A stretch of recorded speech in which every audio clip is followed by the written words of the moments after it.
Hey everybody, it's Rob Nazarian with Talk Android, and we're here at the launch event for the brand new Droid DNA by HTC. I got JB here from HTC to tell us a little bit about it. Sure, hope everybody's doing well. So this is the new Droid DNA by HTC. One of the first things you're going to notice is the display on this device.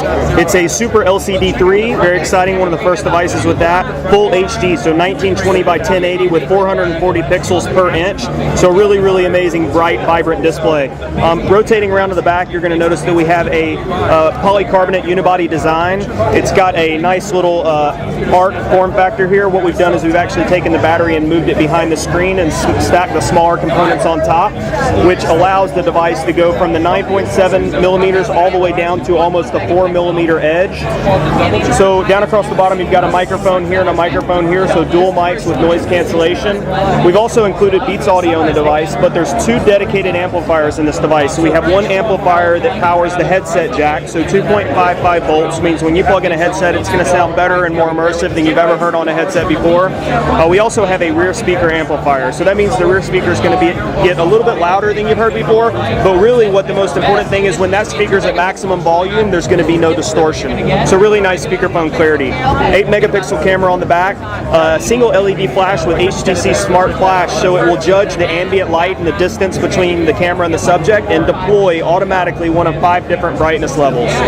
Up across the front, you'll see the front-facing camera here. The unique thing about this front-facing camera is that, same as the back, we've included an f2.0 aperture in the front-facing camera, so super low aperture, great for low light, but this is an 88-degree ultra-wide-angle camera.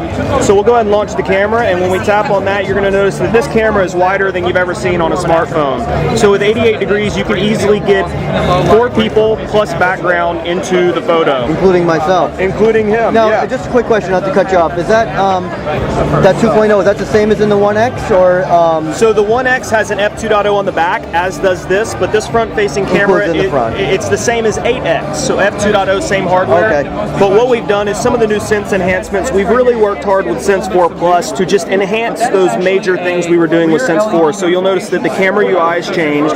We've increased the size of the camera shutter button, decreased the size of the camcorder button. We moved the zoom bar over to the right because we felt like people were using it more over there. We've got a dedicated camera button to go from front-facing to rear-facing camera quickly and easily. We also have your scenes down here. Now we've changed this icon from the A for automatic to a camera button. Make it easily accessible, so now you've got all your scenes in here. We've done a lot of work with face detection, HDR, different things to make those more functional. So it's a really good, exciting camera experience. You're going to have continuous shooting and video pick. First time we've had that on Verizon Wireless, so with continuous shooting you can press and hold on the shutter and it'll take up to 99 photos in rapid succession without ever stopping. It takes a second, processes the photos, and then shows you the photos on a film strip. Just say best shot, yes, and it deletes the rest. We also have video pick, so when you're taking a video, you can snap photos in real time while you're taking video without ever affecting the audio and the video source. So pretty exciting there as well. So speaking about HTC Sense, again, 4 Plus is just that next evolution of Sense 4. We're not doing a lot of major changes. Some of the things you're going to notice is the textures have been even more reduced than what we've had before.